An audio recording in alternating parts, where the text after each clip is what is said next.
Do you feel the vibes?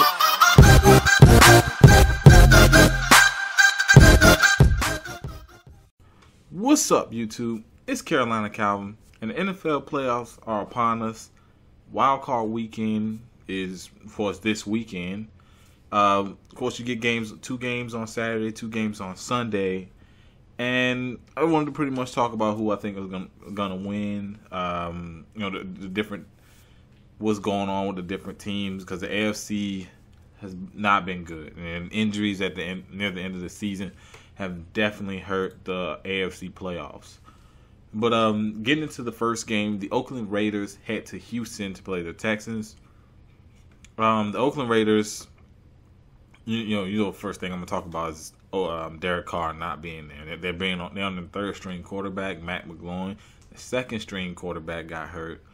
So this team is in a really tough situation. And one thing to me, I always thought they should change this. The Raiders are 12-4. And all really because they lost one game, they don't get a home game. They win last week against Denver. They win the division. But the Texans went 9-7, and because they played in a bad division and won that division, they get a home game. That's one thing that I really never liked about how the whole playoff thing is. They do it. I think the team with the better record should get the home game, no matter if the team won the division or not. Just because that division, the AFC South was terrible. They went 9-7 and they get a home game. It's ridiculous. But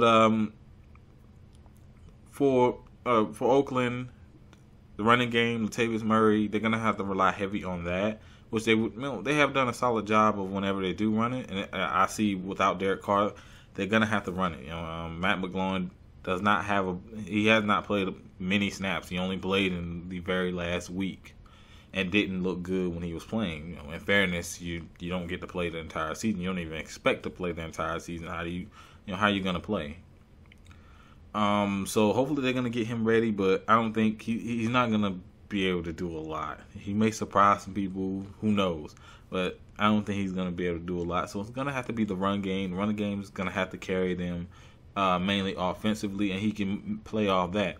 My biggest issue is the Raiders played a lot from behind. Derek Carr was making a lot of throws. He was making a lot of things happen. With the different receivers. Crabtree, despite all his drops, he does have some touchdowns. Amari Cooper, young receiver. So he's had guys that make plays, and a lot of times they play from behind. And, they rely heavy on bigger plays, scoring a bunch of points, which they're in the top, I think they're like 6th in points or something like that.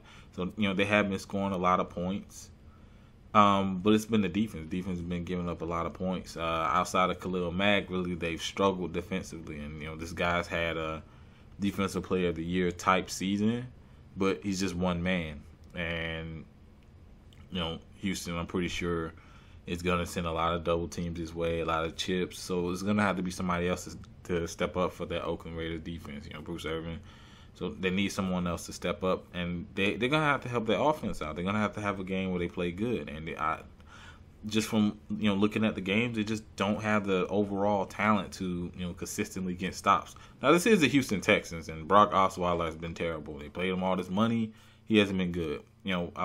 Despite having Will Fuller, despite having DeAndre Hopkins, two really good young receivers, he has not played well. It's just a lot of people coming into the season saw he got paid all that money, knew that he wasn't worth all that money, and you can see it. But they still win that division. This is tough for me. I think I'm gonna go. I really don't want to have to put any kind of trust in Brock Osweiler, but I'm going to lead the Texans way. The loss of Derek Carr is huge, man. And even then, you usually have your second string quarterback ready. Well, he's out too. So your third string guy normally never expects to play, and especially being his first full game starting, being a playoff game, it's gonna be tough. I got the Texans winning. I just don't think the Raiders' offense is gonna be that good, and I think it's gonna probably be a lower scoring game because Brock Osweiler's going to make a bunch of mistakes, but I got the Texans winning. This game is actually the first game of the wild card games at 4:35 p.m. Eastern Standard Time on Saturday. At 8:15 p.m. Saturday, the Detroit Lions head to Seattle to play Seahawks. Going on talking about the injury trend. Earl Thomas, as you know, got hurt. He got hurt, as a matter of fact, in the Carolina game, and he pretty much won't be in the playoffs. Huge blow for that defense. He was a guy who covered a lot in the back end. A lot of people don't talk about him, but the guy's a beast. He made, we always talk about guys like Richard Sherman, but he always had an Earl Thomas behind him. On the other end, the Detroit Lions kind of crawled into the playoffs, losing their last three. And you could tell that the defense is not able to get pressure on the quarterback. Receivers are dropping passes, not getting open. The running game is almost non-existent for the Lions. It's going to be really tough for them to beat the Seahawks, especially with Stafford having to do so much. The guy takes a bunch of hits. He didn't play. I don't think he played well in the last 3 games, but just look at the guys around him. Like I said, no running game. They have 2 guys in the top 10 in drops in Marvin Jones. I believe Marvin Jones and Eric Ebron. Those guys have been terrible. Golden Tate's been good, but really outside of him, they haven't gotten a bunch of help. Well, Matt Stafford hasn't gotten a bunch of help, and defense, Ziggy Ansah, who's supposed to be your guy who's going to get consistent pressure, he just hasn't been able to do it consistently this season. Seahawks side defense is still really good without Earl Thomas. Offensively, I feel as though Russell Wilson has a little bit more to work with. Guys that'll actually catch the ball. Doug Baldwin's reliable. Jimmy Graham, they've gotten him a little bit more involved. Definitely not putting up his Saints numbers, but I feel as though the Seahawks are definitely the more complete team. I'm gonna lean towards the Seahawks in this game, so give me the Seahawks beating the Lions. Moving on to Sunday, at 1:00 p.m. Eastern Standard Time, the Miami Dolphins head to Pittsburgh to play the Steelers. Another team is dealing with a major injury, and that's to Ryan Tannehill, who I thought was playing better. The team started out bad at the beginning of the season, losing a bunch of close games. We kind of turned it around, kind of really snuck into the playoffs. A team that no one was really looking at, but then you look at that record, like, they were winning games. They weren't not in great fashion. They did have one blowout win that I can recall. But, they were just going out there winning games. Guys were playing better on defense. As I said, Tannehill was playing better. Offense was playing better. So they kind of went under the radar throughout the season. The Pittsburgh Steelers, Big Ben has definitely had a bad season. He's definitely had an off season. Antonio Brown, despite that, still played really well.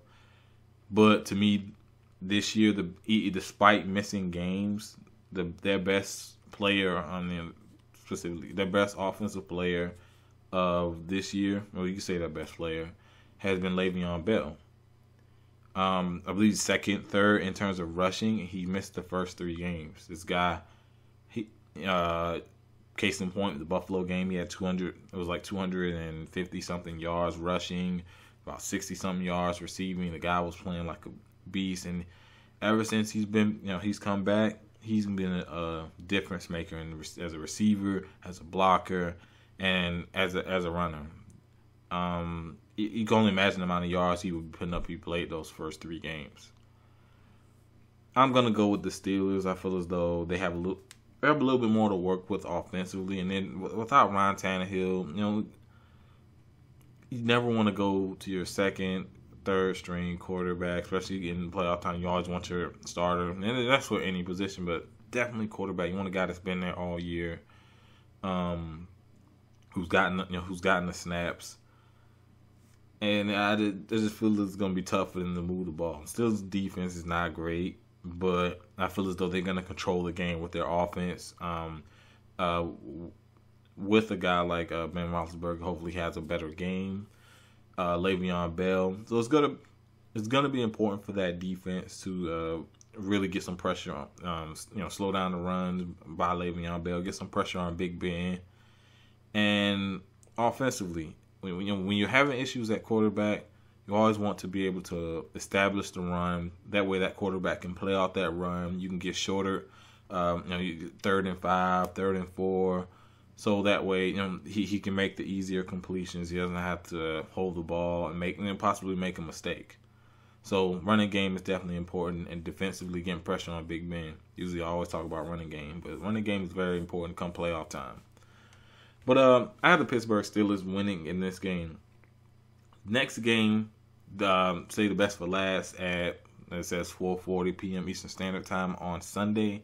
Probably, to me, I think just looking at the game, I think it's going to be the most entertaining. Could be surprised by one of these other games. The New York Giants head to Green Bay to play the Packers. Another case in point, well, the Packers, as a matter of fact, did beat the Giants this year. So really can't really talk about record. It's only by a game pretty much. The Packers started the season really bad. Aaron Rodgers was missing a lot of throws. Defense couldn't really get off the field, get any stops. Although they really haven't played much better, but the offense has been better. Aaron Rodgers is starting to make some of the throws. Guys are getting open. Guys are making the catches, and I don't know what to deal with this Aaron Rodgers MVP talk, especially after the way the first half of the season was. Definitely give him credit for like the last 5-6 games where he really started to step up, but we're talking about an entirety of a season. The offense has definitely been better defensively. The guys have been making more plays, and that's helped supplement the offense. They've been able to get more turnovers, so that's definitely helped out the Packers. The Giants, the biggest issue I see with the Giants is the offense, and it is crazy because with the talent they have. You got your Victor Cruz, you got your Odell Beckham. Despite what everybody says about him, the guy's a beast receiver. It's been Eli. Eli's been turning over the ball a lot in terms of fumbling, throwing interceptions. He's been turning over the ball a lot, and they really leaned on that defense to really get stops. And the defense has played well. You saw it in the offseason. They spent a lot of money. They got. The defensive coordinator is very aggressive. You see a lot of blitzes from the team. I believe they're going to have JPP back, so it's going to help their defense. Janoris Jenkins, he's been coming on as late of the season.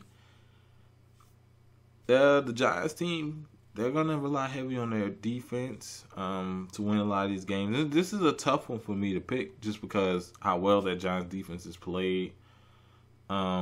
And then you add on that, the Packers have the resurgence. So like, who's gonna give? The Giants had definitely improved defense, one of the better defenses in football actually. And that Packers, I guess, improved offense at least from the beginning of the season. It's in Lambeau. This is gonna be a tough one because the cold really doesn't matter because the Giants play in the cold. So I don't think that's going to be a big issue. I'm going to have to lean the way of the home team in this one. And if you notice, I picked the home team in all of them. This one is, like I said, this one's tougher than the other ones just because if Eli goes out there and has a great game on top of what that defense is able to do, they can easily go in Lambeau and get a W. But I think I'm gonna stick. It's tough because matter of fact, I'm gonna go for the Giants because I don't think that Packers defense. Maybe they'll be able to get some turnovers, but the defense hasn't been good this season. And I think Eli has an opportunity to take advantage of a poor secondary. So I'm changing that. Give me the away team. As a matter of fact, I wanted to pick an away team in one of these games, so I'm going to do it this one. Give me the Giants to beat the Packers in Lambeau. Let me know what you think down in the comment section about each of these games, who you got winning, why, whatever. And if you like this video, hit that thumbs up button. and subscribe. Thanks for watching.